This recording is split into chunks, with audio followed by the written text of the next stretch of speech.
Greetings, everyone. How are you? Hope you are all doing well. My name is Janice Henderson, and I want to welcome you to Morning Dew.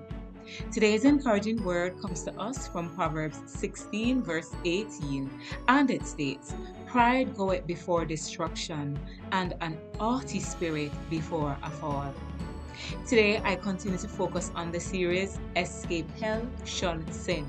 And throughout the series, I will be focusing on various sins that one must shun if they want to escape hell. The first sin I will look at is pride. Pride is a high or inordinate opinion of one's own dignity, importance, merit, or superiority. Those who are filled with pride feel that they are better or more important than others. And know that there is pride when you are happy about your accomplishments and you're overwhelmed with joy. But that's not the pride I'm talking about. With this pride, you fail to acknowledge God. Know that God resists the proud, because God is such that in terms of our value, we are all special in His sight. Jesus died for each and every one of us. And thus, when persons are filled with pride, God will resist you. James 4 verse 6 states, "But he giveth more grace. Wherefore he said, God resisteth the proud, but giveth grace unto the humble." God will resist you. He will withstand you. He will fight against you. When persons are filled with pride, they fail to acknowledge God, and they want to take God's glory. They want to ascribe to themselves the honor that is due unto God. They take the merit for their accomplishment, not recognizing that they could not have done it without God. Know that pride leads to destruction, as our focus verse states, and a haughty spirit before a fall. And we see where this was the case for Nebuchadnezzar, as outlined in Daniel chapter 4. King Nebuchadnezzar was lifted up in pride, and he began to boast of the great Babylon that he had built.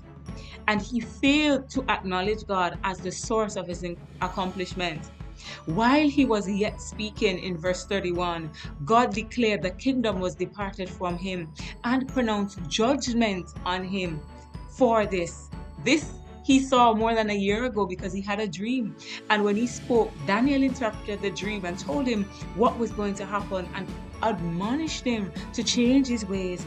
But he did not. And for 7 years he lost his sanity and he lived like an animal.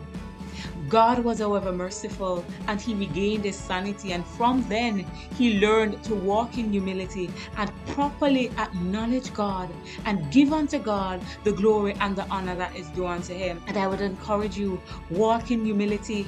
Do not allow pride to cause you to face destruction, because know that when you are lifted up in pride, when you fail to honor God, and when you act as if you are better than others or you are more important, God will fight against you.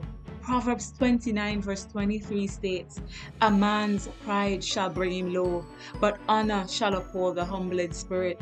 From the experience, Nebuchadnezzar learned that pride will cause you to be abased, and you should honor God, and thus he walked in humility.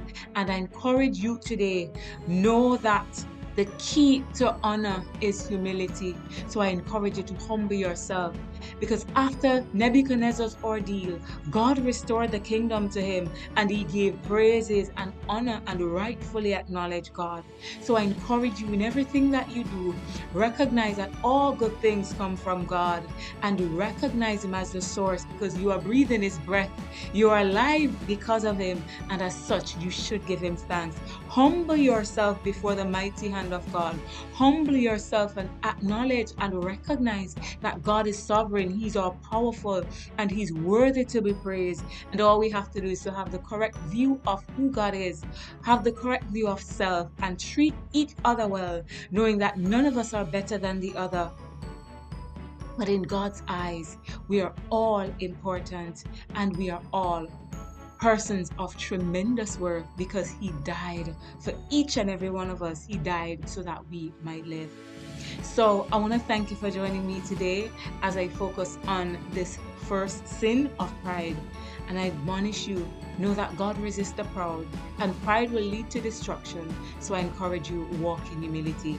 So thank you for joining me today, and I look forward to seeing you tomorrow for another Morning Dew. Until then, have a wonderful day. And as you go throughout the day, exercise humility. God bless you and shalom.